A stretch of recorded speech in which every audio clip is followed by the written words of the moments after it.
Xiaomi இப்போ நிறைய launch பண்ணிட்டு இருக்காங்க. ரீசெண்டாக இந்தியாவில் நிறைய ப்ராடக்ட்ஸ் லான்ச் பண்ணாங்க. Mi Band 3, 4A Pro, TV line, second generation air purifier, security cameras, luggage கூட எடுத்துகிட்டு வந்தாங்க. பட் நம்ம அதை பார்த்துட்டு இருக்கையில் கொஞ்சம் அப்படியே சைலண்ட்டாக தாய்லாண்டில் ஒரு ப்ராடக்ட் லான்ச் பண்ணாங்க, Redmi Note 6 Pro. ஸோ இந்த வீடியோவில் அதை பற்றி பார்ப்போம். guys, என் பேர் ஆஷ். நீங்கள் பார்த்துட்டு இருக்கிறது C4 Tech தமிழ். பார்த்ததுக்கப்புறம் வீடியோ பிடிச்சிருந்துச்சுன்னா மறக்காம கீழே இருக்கிற thumbs up button, subscribe bell icons இதெல்லாம் ப்ரெஸ் பண்ணுங்கள். இப்போ நம்ம வீடியோக்கு போகலாம்.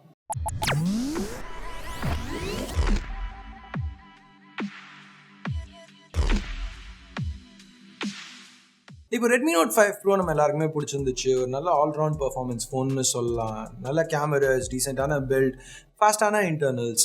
Redmi Note 6 Proவில் இது எல்லாமே கொடுத்துருக்காங்க. ஆனால் ஒரு சில கீ சேஞ்சஸ் எடுத்துகிட்டு வந்திருக்காங்க. ஸோ முதல் சேஞ்சஸ்னு பார்த்தா கேமராஸ். Note 6 Proவில் 4 கேமரா கொடுத்துருக்காங்க. முன்னாடி 2, பின்னாடி 2. ஸோ பின்னாடி இருக்கிற ரெண்டும் பார்க்குறதுக்கு Note 5 Proவில் இருக்கிற மாதிரியே இருந்தாலும், அஃப்கோர்ஸ் இன்னும் அது 12 MP, 5 MP காம்போ தான்.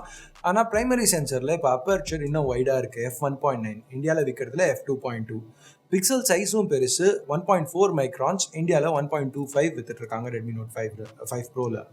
ஸோ இந்த காம்பினேஷன் உங்களுக்கு கொஞ்சம் ஃபெமிலியராக இருந்துச்சுன்னா அது காரணம் என்னென்னா Mi Max 3 நம்ம அன்பாக்ஸ் பண்ண ஃபோன்லேயும் இதே செட்டப் தான். சைனீஸ் Redmi Note 5, அதாவது Redmi Note 5 AI-லையும் இதே செட்டப் தான். ஸோ இந்தியன் Redmi Note 5 Pro-வோட கம்பேர் பண்ணையில் இன்னும் கொஞ்சம் பிரைட்டாக டீட்டெயில்டான இமேஜஸ் கிடைக்கும், எஸ்பெஷலி லோ லைட்டில். ஸோ இப்போ இந்த டெப்த் மாடியூல் அதே தான். இப்போ டியூல் பிக்சலோட ஃபோக்கஸ் இதில் எடுத்துகிட்டு வந்திருக்காங்க. ஃபோக்கஸிங் இன்னும் ஃபாஸ்ட்டாக இருக்கணும். ஸோ அட்லீஸ்ட் இந்த ஃபோக்கஸ் ஹண்டிங் இஷ்யூஸ் இல்லாமல் இருக்கும்னு எதிர்பார்க்கலாம். சாஃப்ட்வேர்னு வரையில் எலக்ட்ரானிக் இமேஜ் ஸ்டேபிளைசேஷன் இல்லை EIS கொடுத்துருக்காங்க வீடியோக்கு. அப்புறம் ஒரு கேமரா AI கொஞ்சம் இம்ப்ரூவ்டாக எடுத்துகிட்டு வந்திருக்காங்க. Xiaomi இது AI Portrait 2.1 சொல்கிறாங்க. அது மட்டும் இல்லாமல் 27 different scene detection options plus 6 புது AI பவர்ட் bokeh எஃபெக்ட்ஸும் எடுத்துகிட்டு வராங்க. ஸோ இங்கே மேஜரான விஷயம் சேஞ்ச் என்ன அப்படின்னு பார்த்தீங்கன்னா செல்ஃபி கேமராவில் தான். இங்கே 20 MP ப்ளஸ் 2 MP ஆப்ஷன் எடுத்துகிட்டு வந்திருக்காங்க. ரெண்டாவது சென்சர் வந்துட்டு டெப்த் சென்சிங் யூனிட். இது வந்து செல்ஃபி போர்ட்ரேட்ஸ் இன்னும் பெட்டர் ஆக்கிறதுக்காக கொடுத்துருக்காங்க. ஸோ ஓவரால் இந்த எட்ஜ் டிடெக்ஷனை இன்னும் இம்ப்ரூவ் பண்ணணும்னு பார்க்குறாங்க Xiaomi. இப்போவே நல்லா தான் இருக்குது, அதோட பெட்டராக இருக்கணும்னு ட்ரை பண்ணுறாங்க. மற்ற இம்ப்ரூவ்மெண்ட்ஸ்னு பார்த்தா இந்த ஃப்ரண்ட்டில் இருக்கிற 20 MP கேமரா பிக்சல் பின்னிங் ஆப்ஷனோட வருது. ஸோ 1.8 மைக்ரான் சைஸ் பிக்சல்ஸ் எஃபெக்டிவாக ஷூட் பண்ண முடியும். அப்படின்னா என்னென்னு பார்த்தீங்கன்னா, இப்போ நம்ம இது Huawei P20 Proவில் பார்த்துருக்கோம். பின்னாடி இருக்கிற கேமராவில் 4 பிக்சல்ஸை ஒன்னாக்கி லோ லைட்டில் ஷூட் பண்ணுறதுக்கு ஹெல்ப் பண்ணோம். அதே மாதிரி லோ லைட்டில் செல்ஃபி எடுக்க ட்ரை பண்ணிங்கன்னா இதுலேயும் 4 பிக்சல்ஸை ஒன்னாக்கி இன்னும் அதிகமாக லைட்டை உள்ள விடும். ஸோ குவாலிட்டி வந்து இன்னும் கொஞ்சம் பெட்டராக இருக்கும், அதிகமாக நாய்ஸ் இருக்காது.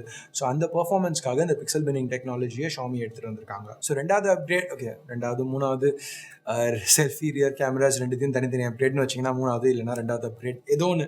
அடுத்த அப்கிரேட் இதில் சேஞ்ச் என்னன்னு பார்த்தீங்கன்னா நாட்ச் இப்போ எடுத்துகிட்டு வந்திருக்காங்க. அஃப்கோர்ஸ் நாட்ச் வந்து நிறைய பேர் அப்கிரேட் இல்லைன்னு சொல்ல போகிறீங்க, நானும் ஒத்துக்கிறேன், இல்லைன்னு சொல்ல. பட் நிறைய பேருக்கு நாட்ச் பிடிச்சிருக்கு. அதனால தான் பிராண்ட்ஸ் இப்போ எல்லா பிராண்ட்ஸுமே நாட்ச் அடாப்ட் பண்ணிட்டு இருக்காங்க. கிட்டத்தட்ட எல்லா ஃபோன்ஸ்லையுமே இப்போ நாட்சோட வந்துட்டு இருக்கு.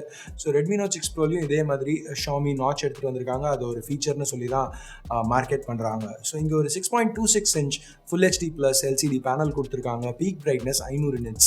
ஸோ அஃப்கோர்ஸ் இது MIUIயில் ரன் ஆகிறதுனால நாட்சை ஹைட் பண்ணுறதுக்கு ஒரு ஆப்ஷன் கொடுப்பாங்க. ஸோ நாட்ச் பிடிக்கலன்னா அதை ஆஃப் பண்ணிக்கலாம். ஸ்பெக்ஸ்னு பார்க்கல Snapdragon 636, 4GB RAM, 64GB storage variant தான் நாங்கள் பார்த்தோம். பட் அஃப்கோர்ஸ் மற்ற ரேம் ஸ்டோரேஜ் வேரியன்ட்ஸும் எடுத்துகிட்டு வரலாம். 4000 mAh பேட்டரி. ஸோ நல்ல இன்டர்னல்ஸ் தான், ஆனால் பெருசாக புதுசுன்னு சொல்ல முடியாது. நம்ம இது ஏற்கனவே பார்த்துருக்கோம். Redmi Note 5 Proவில் இதே இன்டர்னல்ஸோட தான் வந்துச்சு. ஸோ Xiaomi இங்கே பெருசாக எந்த சேஞ்சஸும் கொடுக்கல இன்டர்னல்ஸ்னு வரையில். ஸோ ஓவரால் இந்த ஃபோனை பற்றி நான் என்ன நினைக்கிறேன் அப்படின்னு பார்த்தா, ப்ரைஸிங் நல்லா பண்ணியிருக்காங்க. தாய்லாண்டில் வந்து கன்வெர்ட் பண்ணிங்கன்னா 15,500 மேபி இந்தியாவில் ஒரு அந்த ப்ரைஸில் லான்ச் பண்ணி Redmi Note 5 Proக்கு பதில் ரீப்ளேஸ் பண்ணாங்கன்னா ஓகே, பரவாயில்ல. ஏன்னா Xiaomi இதை வந்து அவங்க ஃபர்ஸ்ட் குவாட் கேமரா ஃபோன் அப்படின்னு சொல்லி மார்க்கெட் பண்ணுறாங்க. அதில் கேமரா இம்ப்ரூவ்மெண்ட்ஸ் இருக்குது. இந்த இம்ப்ரூவ்மெண்ட்ஸ் வந்து எந்த அளவுக்கு வர்த்தாக இருக்குங்கிறத டெஸ்ட் பண்ணி பார்த்துட்டு தான் சொல்லணும். ஸோ கையில் யூனிட் கிடச்சதுக்கப்புறம் அதை பற்றி பேசலாம். இப்போதைக்கு ஓரளவுக்கு நல்ல ஆஃபரிங்காக இருந்தாலும் எனக்கு ரொம்ப எக்ஸைட்டடாக இல்லை. ஏன்னா Note 4லேருந்து Note 5 போனால் அதே ஃபீல் தான் இருக்குது, அதே சிப், குவாட் கேமராஸ். ஆமாம், பட் நம்ம அதை ஏற்கனவே மற்ற பிராண்ட்ஸ்லேருந்து பார்த்துருக்கோம். ப்ளஸ் நாட்சும் எதுவும் பெருசாக புதுசு கிடையாது. Redmi 6 Proலையும் பார்த்துருக்கோம். So rear cameras as Redmi Note 5 AI, அதாவது சைனாவில் விற்கிற யூனிட்டில் நல்லா இருந்துச்சு. Mi Max 3லையும் நல்லா இருந்துச்சு. ஸோ இதுலேயும் நல்லா இருக்கும்னு எதிர்பார்க்குறோம். பட் ஒரு ஹோல் ஜென்ரேஷன் அப்கிரேடுக்கு அளவுக்கு வர்த்தா இங்கே எதுவும் கொடுத்த மாதிரி எனக்கு தெரியல. ஸோ ஓரளவுக்கு ஒரு எதிர்பார்ப்பு எனக்கு இதில் இல்லை, எப்போ டெஸ்ட் பண்ண போகிறோம் அப்படின்னு சொல்லி. மற்ற ரெட்மி நோட் ஃபோன்ஸ் வரையில் கொஞ்சம் ஒரு எதிர்பார்ப்பு இருக்கும், அது இதில் இல்லை. ஸோ எனிவே, நீங்கள் என்ன நினைக்கிறீங்க இந்த ஃபோனை பற்றி? இந்தியாவில் ஒரு 15-16 ரூபாய்க்கு லான்ச் ஆச்சுன்னா ப்ரைஸ் ஏற்றுறாங்க அப்படின்னு நினைக்க போகிறீங்களா, இல்லைனா வேல்யூ இருக்குன்னு நினைக்கிறீங்களா? உங்கள் கருத்துக்களை கீழே இருக்கிற கமெண்ட் செக்ஷனில் சொல்லுங்கள். ஸோ அவ்வளோதான் இந்த சின்ன வீடியோவுக்கு. உங்களுக்கு பிடிச்சிருக்கா பிடிக்கலையாங்கிறத பேஸ் பண்ணி தம்ஸ் அப் தம்ஸ் டவுன் பட்டனை கீழே கிளிக் பண்ணுங்கள். C4 Tech தமிழுக்கு இது வரைக்கும் சப்ஸ்கிரைப் பண்ணலன்னா சப்ஸ்கிரைப் பட்டன் ஏற்கனவே சப்ஸ்கிரைப் பண்ணியிருந்தீங்கன்னா பக்கத்தில் இருக்கிற பெல் ஐக்கான் இதெல்லாம் ப்ரெஸ் பண்ணுங்கள். அப்போ தான் நாங்கள் போடுற வீடியோஸ்க்கு ஃபர்ஸ்ட் அவங்களுக்கு அப்டேட்ஸ் வரும். ஸோ அடுத்த வீடியோவில் உங்களை திருப்பி சந்திக்கிற வரைக்கும் என் பேர் ஆஷ். நீங்கள் பார்த்துட்டு இருக்கிறது C4 Tech Tamil. Have a nice day. Bye.